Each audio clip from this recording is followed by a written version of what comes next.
Welcome to Alexis Bloomer Live, the hottest stage show in Las Vegas. Only on Alexis Bloomer Live, you will hear exclusive interviews with all of your favorite rodeo athletes, as well as live music entertainment throughout the entire week. If this is your first time to join us, we encourage you to tweet at abloomer11 and hashtag Alexis Live. Without further ado, ladies and gentlemen, please welcome your host, the beautiful and talented Alexis Bloomer.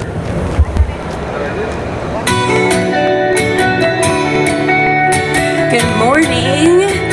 I'm glad you guys made it out. Today is Tough Enough to Wear Pink Day, and it's probably my favorite day of the whole entire rodeo because I get to wear my favorite color, and because it's supporting a great cause, breast cancer education and awareness. So tonight, if you go to the rodeo, make sure you pull a Tyson Durfey and wear pink. So without further ado, let me introduce the talented guys we have on today. Tyson Durfey, Justin Maass, and Kaycee Feild. Have your coffee.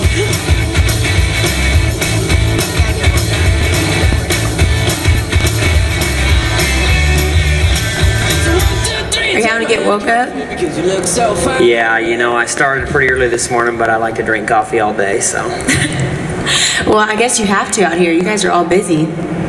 Yeah, it's pretty much a non-stop deal. You know, we start here, we sign autographs, we meet people, we shake hands, and just get to know a lot of people. And you know, this is the one place you get to see all your friends come together at one time. Okay, I've asked every single guy. I said, okay, out here are you extremely busy? And every one of them's like, no, we're not that busy. Can you guys walk us through a day in the life of y'all out here in Vegas?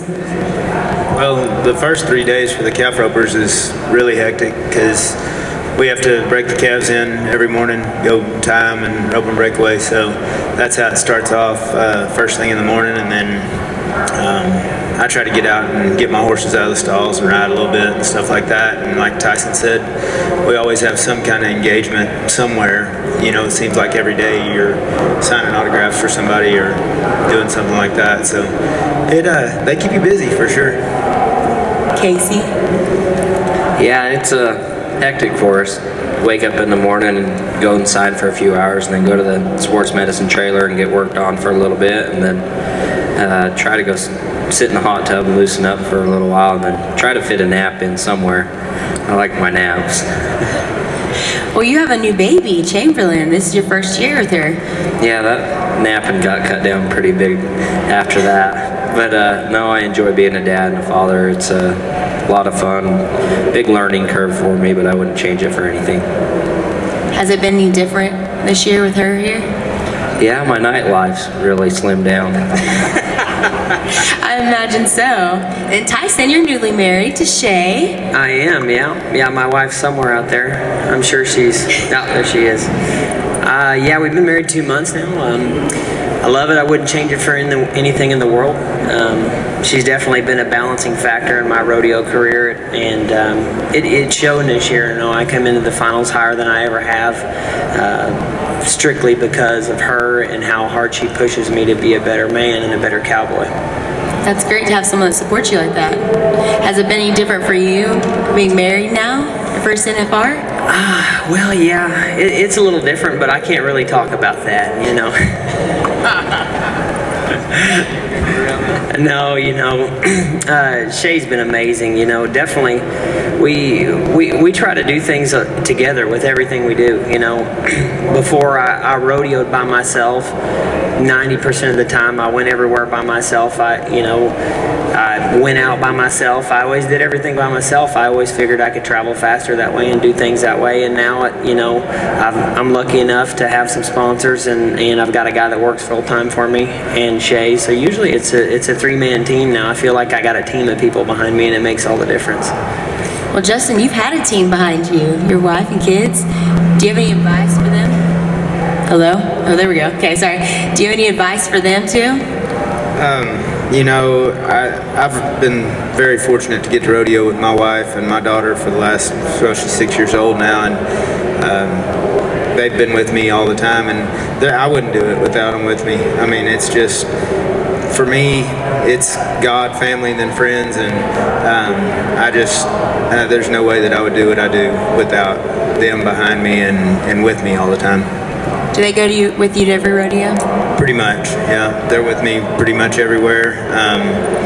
We leave home, the end of June, and we get back in September, and they stay hooked. And I mean, me and Paige have been together 13 years. She's been rodeoing for 13 years now, so she's seen the ups and downs and been through it all. And I know these guys are gonna have to go through all that too, and there's gonna be good times and there's gonna be bad. If you have a good one, they're gonna stick with you. So that's it's awesome when they do. Well, let's talk about Vegas a little bit. You guys have been here for, I guess, a week now. How's it been so far? Anything exciting happening? The most exciting thing in my Vegas so far is I broke the ice last night, so that actually felt good. This whole Vegas deal is a roller coaster ride. As a lot of you guys watch, that. You come in here, you expect to win the first round, and maybe you don't win the first round. Then comes the second round, and man, you want to win that second round. Maybe you don't win that round, but if you can just break the ice, get that snowball, start a downhill, and hopefully by the 10th round, you're at the bottom of the hill, and that snowball's pretty big. You made a little money. I'm ready to break the ice. I'm shooting for under 10 flat tonight. Try to break my record so far. Yeah, I'm ready to get down to the South Point also. It just seems like night after night, you're right there. And it's kind of frustrating, I guess you could say. You've been working for all year, pushing yourself in each and every ride, preparing yourself for Vegas, it seems like. And you get here and you're one out of the money, or you're placing bottom hole. It gets frustrating, and you got to forget about that round and go to the next round and prepare yourself for the next round, for that first place win. Do you guys think that coming to the NFR puts pressure on y'all, and that's why sometimes it's harder to compete here to your full advantage, I guess? That's what this city's built on, is pressure. It's a glitz and glam kind of city. You're here in the city of lights. A lot of the guys that get here maybe don't have sponsors, and when they make it here, they're at a break-even point on their year. So that means that at that break-even point, if they don't win anything at the NFR, they don't have money to feed their family or to do the things they need to do, and then they go into debt for the next year to keep going. So yeah, there's a lot of pressure that boils down into Vegas. For the first 3 or 4 years I made it here, I was in that position. And some of those years I won $20,000 at the NFR, and a couple of those years I won 80-some thousand. So it's up and down, but the feeling that you get when you win in this Thomas and Mack, it can't be replaced by anything in the world. And that's why we're all here doing this. Oh, there's pressure all the time when you rodeo for a living. I mean, every time you back in there, it doesn't matter if it's here or if it's at a $1,000 added rodeo in Texas. You want to win no matter what. So for me, I mean, yeah, it's a lot better when you do win, but I don't feel like the pressure is on me for any other reason than just like it is anywhere. You want to win just because that's how we survive. You got to win. I mean, most of us, like Tyson said, we don't get paid unless we win. So, that's what it's all about. Yeah, pressure. Sometimes it's here and sometimes it's not, like these guys said. But in Vegas, there is some pressure when you're last guy out and you got to be 90 points. You got to use it to your advantage. So you got to use it to pump up yourself and motivate yourself, and know that why the pressure's there is for a good reason. Well, you've used it to your advantage. Kaycee is my pick in fantasy. I know I'm not supposed to say that because it's a show in favorites, but he's got me a lot of points, so thank you for that, Kaycee. You bet. I know I can count on you every time. Well, guys, you guys are kind of treated like celebrities throughout Vegas and stuff. They worship you because it's a cowboy town right now. And for the 2 weeks now, it's going to be all about the Cowboys in Las Vegas. So if you were to trade lives with a celebrity, which celebrity would you pick? He just said, "Oh man." I don't know. I wanted to be a stuntman in Hollywood my whole life, so I don't know. Maybe Matthew McConaughey. I'm a big fan. He kind of acts like a cowboy. If it was somebody in today's time, I'm going to say Matthew McConaughey just because of his charisma and his attitude. Old school, I gotta go with John Wayne every time. That's a good one. Gotta go yeah. with the Duke. I'm a big sports guy, sports fan. So, and the Dallas Cowboys have been my team since I was old enough to know They what played they today. were. Yeah, so I mean, you know, I'd like to trade places with Tony Romo and throw a few less interceptions. Hey, we're doing good this year, though. It's a lot better. Yeah, a lot better. The Texans, on the other hand, not so good. I like John Wayne also, or Tom Cruise. I think it'd be pretty fun to Mission Impossible kind of guy. You know you're bigger than him, though, Kaycee, so you'd have to, like, shrink into a little body. Yeah, I'd have a hard time doing that. Kind of his stunts kind of kick my butt. Well, you married a country singer from Australia. Do you have any musical talent? You know, only in the shower. Pretty much all my musical talents are in the truck or in the bathroom, you know, where only she can hear me. So, no, I'm not very musically blessed, but I'll give her my attitude on some songs to take, you know, occasionally. What's your favorite song? Shoot. There's no telling. You know, when you're me, I love every kind of music. I listen to anything from classical to hip hop to rock, old school rock and roll. You know, my favorite artist is probably, I'd have to go with George Strait. George Strait or Chris Ledoux for sure is my You favorite really should artist. say Shay Durfey right now. Does he have any musical talent, Shay? So he should sing for us. No, freaking. Who wants to hear him sing? No.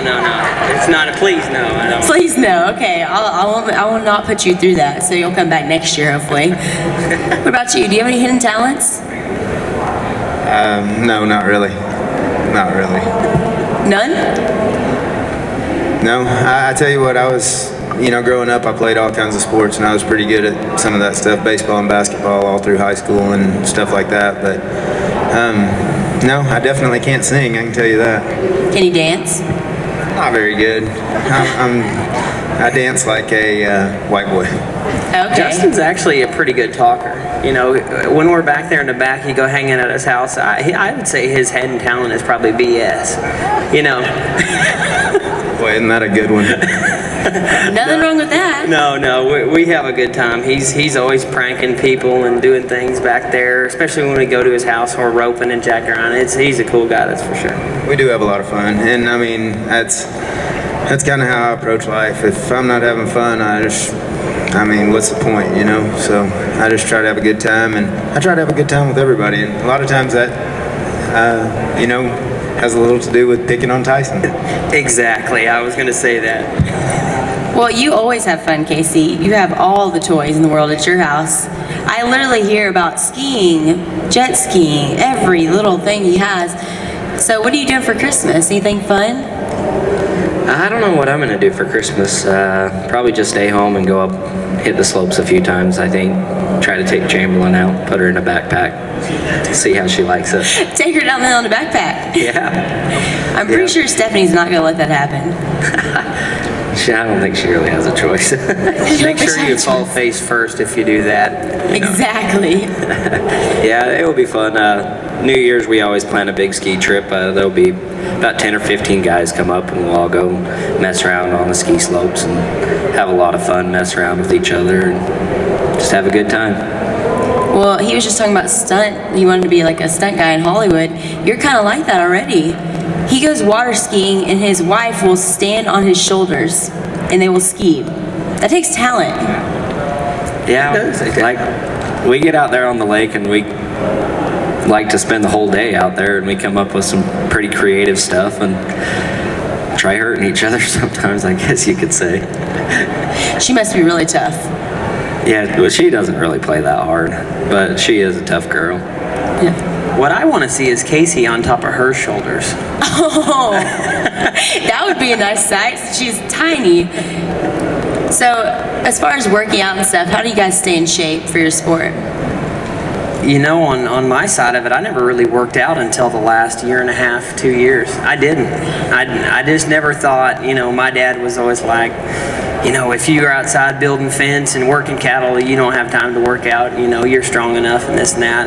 And to a certain extent, that's right. You know, it takes hard work to be successful in this business, but After about a year and a half ago, I started doing Insanity. I did the 60-day challenge in Insanity, did all that. And then after I got done with that, I started with a personal trainer. So every day that I'm home, I work out with a personal trainer. A lot of squats for what I do. The squats, just any kind of core exercise helps because I analyze my roping and I know flanking is something that I've got to work on all the time. So with the squats, the front squats, just all of that, has really helped my flanking. It's helped me get, better in the rodeo industry for sure. Yeah, I was kind of like Tyson. I mean, for pretty much for my whole career, I roped so much. I practiced so much when I'm at home. I mean, it's, nothing for it to be 4 or 5 hours a day, horseback or roping or flanking and tying. And I felt like I stayed in pretty good shape by doing that. My wife started going to the gym back in the spring right before we left, and when we got home this fall, the 1st October, I started going with her, and I tell you what, it makes a difference. I wish I would have done that earlier. I mean, I'm 38 years old now, and I'm going to have to, if I'm going to stay competitive at all, I'm going to have to get in the gym and do a little bit more than what I've done in the past for sure. But it makes it a lot easier because she's gotten to where she really likes to go, and we go together when we're home, and it's got a lot better. So I try to stay away from the weights as much as possible. I don't want to bulk up too big. Do a lot of swimming. Bareback riding's kind of hard on your back, so try to stay low impact on my spine. Do a lot of cardio. Just try to stay slim and slender and try to be real flexible so I can bend when I fall. And less weight, less to hang on to. What's the hardest part of being a bareback rider? I don't know. It's not really that hard, I guess. Probably just preparing and working out and pushing yourself each and every day in the gym and riding the spur board and bucket machine. It's kind of hard to do for me when there's snow flying outside and snowmobiles running ready to go. Would you ever try bareback? Definitely not.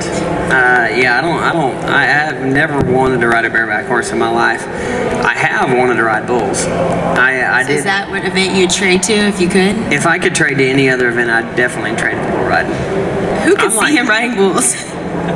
When back there in the back, I'm back there talking to Proctor and all them bull riders, and man, I'm like a groupie. I'm like, hey, what do you got tonight? You and Caesar. Yeah, I'm like, what do you got tonight, man? You need any help back there? And they're like, no, we got it. We don't need your help. So basically, they kick you out. No, they're all my buddies, I love watching the bull riding. I like any of the riding events, My dad rode bulls and rode calves for years. The Ed Bowers, actually, Billy and Robert worked for my dad for a long time before they started rodeoing hard. And Trail Robert's youngest boy was born in my same hometown, a year apart from me. But, growing up, we always watched the riding events. We loved the riding events. But if I had to choose, I would definitely be a bull rider. Okay, I'm sorry, my mind's just baffled right now. I can't even see you doing that, but what about you, Justin? If you were to switch events and you had to do a rough stock event, what would you do? I'm too old to do any rough stock events now. That's not even a thought. But definitely the saddle bronc riding, because it looks like it would be the easiest on the body. The bareback riding would be my last choice. I'm telling you, those guys, that looks like they take a beating every time. And if they've got one of those rank ones, I don't know how you'll survive it, I'll be honest. It just looks like it's rough. He's worrying about it just sitting here. What event would you change to, Kaycee, if you had to do a timed event? Calf roping.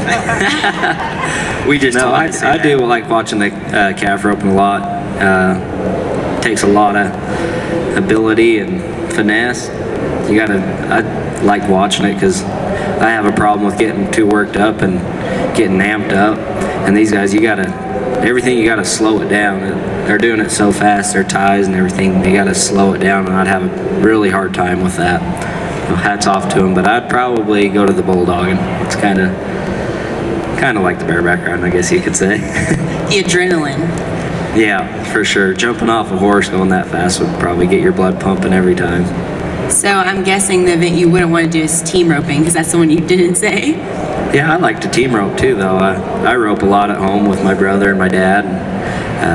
rope with the Richards, Rand Richard and Caden Richard. We rope quite a bit, but I'm not quite have the skills to enter a rodeo yet.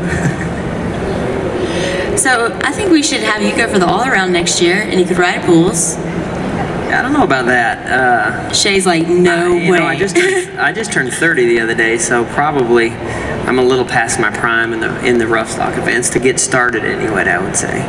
30's not old. I'm not saying it's old, but I definitely feel a few more things at 30, like my shattered ankle, than I did at 20, I can tell you that. Just wait, buddy. What'd you say? Told him just wait. Just wait. It's gonna get worse from here. Well, you guys are scaring Kaycee. I remember 30. That was easy. That was easy. Well, what's the hardest part about being 38? Just Getting out of bed in the morning. Exactly. I used to kind of jump out of bed. Now it's you just roll out and one leg day. Oh, another I mean, day. after a practice day, I'm telling you, if I go hard at it, like getting ready for coming out here the next morning, and it takes a minute to get going, and it used to not be like that. I mean, 3 or 4 years ago, it wasn't like that. It's changed that much, just in a short period of time. But I've been fairly hard on my body too, just with the practice sessions that I have. I mean, I've had to work at it. It didn't all just come natural for me. I've had to really work at what I've done, and that meant a lot of pounding on the body, trying to stay on top. I can tell you one thing about Justin, and I've been to his house many times. There isn't anybody that has roped more calves and worked harder than this guy right here. I mean, we go there, he'll have 75 calves in there, and we'll flank and tie every one of them 10, 15 times a piece. There'll be me and him and Cade Swore, and or Scott Cormos too, and we'll just go at them for 2-3 hours. And I'm like, hey man, I just did it for 30 minutes. I'm good, I know how to do this. But I mean, we just keep going and going. And not only that, Justin will hop on and run 40 head a day. And that's not like a team rope and run 40 head. That's 40 head getting off, getting down the rope, mixing it up, and it's hard on your hips and your knees. But I've got my hat's off to him for sure. You still got it. Oh, I tell you what, it's like I said, it hadn't been a choice for me. I mean, I've had to work at it. If I don't, it shows. When I show up at the rodeo, I'm not sharp. I'm not on top of my game. I had Caleb Smith there living at the house all winter, and I mean, 24 years old, and he wants to rope more than anybody I've seen. And we were practicing 3 events. We were team roping, tripping steers, and roping calves, all 3. And I mean, we'd start, go get breakfast in the morning, come back, and we'd get started, and we'd rope until dark. It was a lot of fun all spring. We had a good time, and we worked at it. I mean, we worked hard at it, and it was just like Tyson said. Some of those sessions that we have right there it's some of the most fun that I have anytime. I mean, you get 5 or 6 guys that are elite, and just to have the opportunity to watch what they do. And I mean, I've seen everybody, and I'm still learning, so it's pretty fun deal when those sessions take place. Caleb's a Bearcat. He goes to school with me. I have a funny story about Justin. I guess a few months ago, he came on Western Sports Roundup on Rural Radio, and Flint was talking to him, and Justin said, "Hey Alexis, I really like your quotes on Twitter and stuff, but you should probably start doing them when Cowboys are actually awake." And I said, "What?" And he said, "You do them so early in the morning, you should do them mid-afternoon." Yeah. So it's funny you just mentioned that. You mentioned Caleb. Is that what made you think No, of it? 'Cause he actually, sleeps he said till rolling 10 out of hours? bed. So, and I thought you were talking about other Cowboys, but I guess you're talking about yourself. No, I actually lived that life for a long time, but here in the last few months or so, I've gotten to where I'm an early riser, and I'm getting going way earlier than I used to, for sure. I mean, I saw your tweets on Twitter. I was actually that's why I made the comment. Oh my gosh, well, I'm glad you followed me. That's good. So guys, as far as social media and stuff, how important do you think it is to be up to date with social media and keep your fans engaged? Do you think it helps with your sponsorships? Leave it up. Well, I have an Instagram, so I think it's pretty important. I got to get better at it for sure, but to show a sponsor how many followers you have or how many people see this picture each and every day that you put up, I think it's very important, and I think the sponsors like the feedback. Oh yeah, for sure. I mean, I've built my wife and I built a platform around social media, and in the beginning, I hated social media. I hated it, man. I'd be out there riding horses or doctoring cattle, and it's noon. It's time to tweet, and I'm like, "Are you freaking kidding me? It's 20 degrees outside, and I got to take my gloves off to send a tweet." But as you get older, it just kind of becomes a part of your daily life and things that you do. And if I'm too busy to do it, I'll call my wife and say, "Hey, can you post this for me?" Or I'll text her a picture and say, "Hey, post this and write this." And it's huge, to go to a sponsor and say, "All right, I got 11, 12,000 people following me." On a dollar amount, what's that worth? I don't know exactly, but it does show that to your sponsors that you have a fan base, a group of people that like you, are interested in what you're doing, and want to be a part of your daily life. So, with that being said, social media is big now, and it's only going to continue to grow in the future. I can tell you, I absolutely hate social media. I think it takes up so much of our day, but it serves the purpose. I mean, I'm sitting here and I'm looking at Paige sitting there leafing through Facebook as we're up here talking about that. I mean, it does.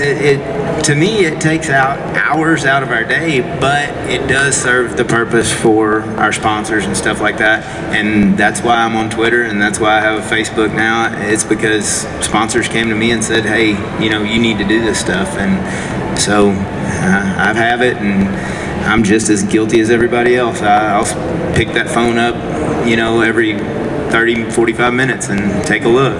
It amazes me how much he's on Twitter.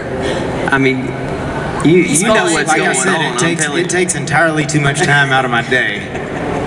Hey, one time I sent you a really funny tweet and you didn't tweet me back, and I was really upset about it. Have you seen the commercial for AT&T where they're like, "We want more, we want more, we really, probably really want more"? Those are like my favorite Aren't they commercials hilarious? ever. Those little kids. Yes. Oh, they're great. Well, I said, "We want Maass, we want Maass, we want Maass," and he was like, he didn't retweet me. I was like, I thought that was really clever. I actually didn't understand that one. Yeah, I was going to say, he probably didn't see that commercial. On it. Sorry about that, Alexis. Never mind, it's okay. You could have said, "Oh, nice one, Alexis," or something, Sorry. I'm never Apologize. tuning you again. Oh my gosh. Okay, if you guys were to switch occupations, what would you want to do? Obviously, you would not want to be something with social media. Marketing is out of the picture. For me, I'm gonna. If money wasn't an option, you just did what you love no matter what, I would have to go with being a stuntman. I've done some things. I jumped off a mountain with a parachute, off a cliff, 2,500 foot cliff. And the feeling you get when you think you're gonna die is the greatest feeling in the world. Being a bareback rider, huh? Yeah, like what Kaycee does all the time. No, it's cool. I love it. All those feelings. I went on top of the stratosphere there a couple years ago and rode that needle that shot you up and dropped you down. And I love that feeling. It's intense. And actually, after I got off the stratosphere, I crawled like a baby. I did. I crawled like a baby off My there. dad did the same I was thing. too scared. I was too scared to stand up after I got off that ride. I crawled off on my hands and knees. But you know what? I thought it was a lot of fun, and I like thrills like that. So I've always seen them stuntmen in Hollywood, and I watch special behind-the-scenes stuff like on YouTube or TV shows and the things they go through. I think it would be a blast. I'd love it. Maybe we'll see you in Hollywood one day. Like I said, I'm 30 years old. I might be too old to get started with that. I've been giving a lot of thought to this next occupation because I'm getting to the point where I've got to figure out something else to do. My career's getting pretty close to the end for sure, and I've had a lot of ideas and probably had a few that were pretty good ideas and might have worked, and was just too scared or to put the money up and go ahead and do it. But I'm really leaning towards getting into the cattle business here. When this NFR is over with, I'm gonna start buying some calves and just keeping them for a little while and trying to turn them around and sell them and try to make some money like that and just kind of ease into it. And I really enjoy riding horses and doing stuff like that, and kind of training some every once in a while, and that's probably where I'm going. So You just made me sad. You ought to be me. When I'm done rodeoing, like Justin, like he's at the age where he's got to start thinking about some things to support his family. When you're done rodeoing, I'd like to own a rodeo company and stay in the business and produce rodeos. I think that'd be a lot of fun, and raise bucking horses, and always be in connection with the friends that I've got to be friends with over the years of rodeoing across the nation and stuff like that. It's a way to stay in contact with them. But if I was to change tomorrow and in the youth that I am, I'd probably race snow machines. I really enjoy playing in the snow, and that's my deal. When I'm home in the winter, I like to go up in the mountains and get away from everybody and not see a soul all day long. You know, and that's one of the things that people don't realize that watch rodeo. You know, a lot of people in this audience are probably ranchers or come from the Western way of life, but once you've rodeoed for a living and you've been to every rodeo in America and you've met people who have been good to you at every rodeo you stop at, you don't ever want to leave. You wish you could be a rodeo cowboy till you're 75 years old and stay competitive and stay going, because we love the competition. We love that feeling we get whenever we win. We love the people we meet. You know, we love the miles. I mean, there's nothing better than cracking out in June, heading to Reno, and knowing that I'm going to get to go to Reno and rope for 4,500 to go around. You know, I love it. I get excited about it. There's times when I left coming out to Vegas, I pulled out of the driveway and I screamed at the top of my voice, and my wife looked at me and thought, "What in the heck are you doing?" And I said, "I'm just excited to go. You know, I love it." And that's the problem, because once we've done this and you've been in this business for 10, 15, years, you don't ever want to leave, and you just love it, I mean, it's a hard thing to leave. We get to come here and perform in Las Vegas and see all the people here, and we all realize that all of this is here because of rodeo athletes.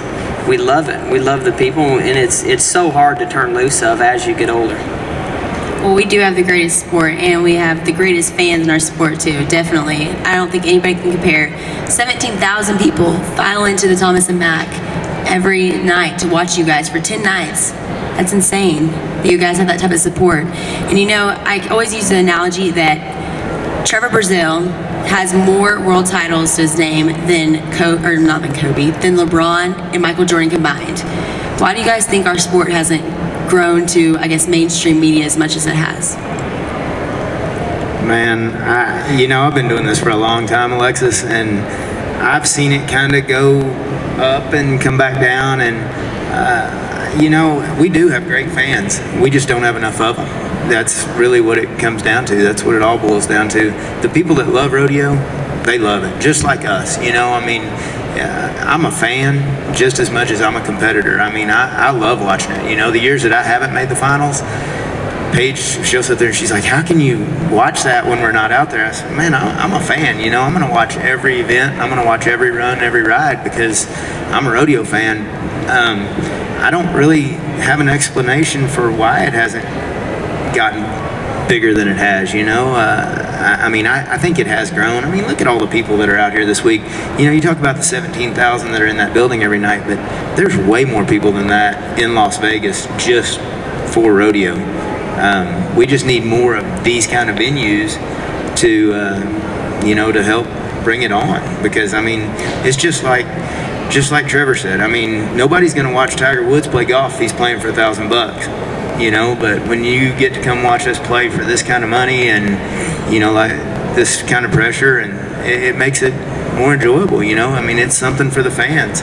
We just, like I said, we don't have enough of these venues right now. Hopefully maybe the Champions Challenge deals and stuff that they're trying to do, that's gonna bring it on. I'm really excited about the RFD TV deal, the American. I'm really excited about that. I think that could open a lot of doors for us. I really believe over the next 5 years, you're going to see rodeo go through a lot of changes. There's a lot of stuff going on right now that a lot of the fans don't know about, with what potentially may or may not happen to the NFR and where it may or may not be going.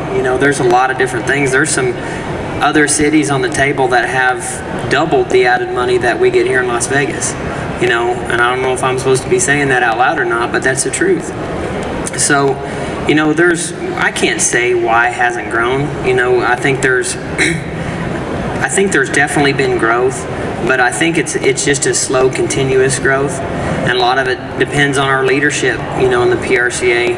I like Carl, and I think Carl's done some good things, but I would like to see the National Finals Rodeo, wherever it's at, be opened up to some new kind of exciting sponsors that may or may not be able to, you know, add more money to the pot or reach a new audience, maybe a younger audience, maybe a different demographic, more like an extreme sports thing. I mean, I don't know, but I think there's going to be a lot of cool changes with rodeo. I think that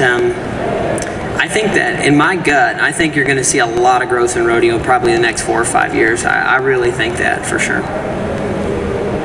Yeah, I'm in the, excuse me, in the same boat as these guys. The next few years, rodeo is going to take a big change. Like the American, that's a rodeo, $1 million in one day or $2 million. You're going to start seeing a lot more of those across the nation. They're going to start going to the bigger cities and where the corporations are at, where they can get that big dollar amount that we're looking for to support the Cowboys and get the fan base. And it's exciting to watch, and I'm hopefully going to be a big part of it, and I'm going to try to push for that for the Cowboys and maybe my kids coming up after me. It's pretty neat to watch. Well, I know that we're all fans of y'all, so great job today. Thank you. It was nice to have an insight on y'all. Thank you so much. And thank you guys for coming and watching. Thank you guys for coming out to the National Finals. And if you guys ever see me and don't stop and say hi, I'm going to be pissed off. So please say hi.